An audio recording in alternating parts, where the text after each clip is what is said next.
May bagong pampalakas loob ang mga natitirang taga-suporta ni VP Sara Duterte para ipagtanggol siya sa kinakaharap niyang impeachment trial. Lumabas kasi ang pinakahuling Social Weather Station survey kung saan umakyat sa 58% ang kanyang satisfaction rating. Kaya naman ang kampo ng Vice Presidente, kulang na lang ay mag-party at isigaw na ibasura na ang paglilitis sa Senado. Pero bago pa man sila tuluyang magdiwang, mabilis silang binuhusan ng malamig na tubig ng House Prosecution Panel.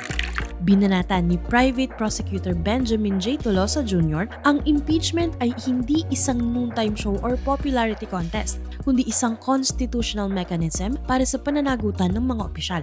Nilinaw din ng prosecution na ang survey na yan ay kinuha noong June, bago pa man magsimula ang mismong trial kung saan unti-unti nang inilalabas ang mga mabibigat na resibo laban sa kanya. Akala yata nila kapag marami kang fans, exempted ka na sa batas. Kung mahina ang memorya ng defense team ni VP Sara sa kasaysayan, pinaalalahanan sila ng prosecution tungkol sa sinapit ni dating Supreme Court Chief Justice Renato Corona noong 2012. Katulad ni Sara, may malakas na political support at mataas na ratings din si Corona noon.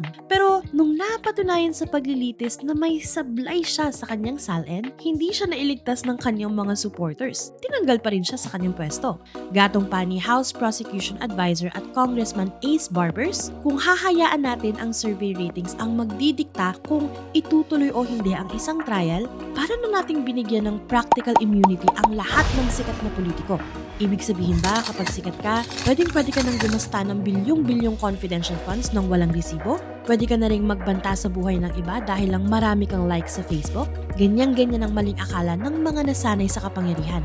Akala nila ang tiwala ng publiko ay lisensya para maging untouchable sa Constitution. May malaking pagkakaiba ang paghanga ng tao sa isang individual kumpara sa pagpapasailalim sa parehong pamantayan na umiiral para sa buong bansa.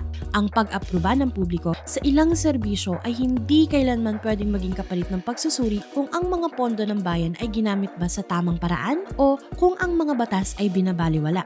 Ipinapaalala ng kaganapang ito na sa dulo ng araw, ang ebidensya at ang katotohanan sa loob ng korte ang tanging may bigat at hindi ang ingay o bilang ng palakpak sa labas.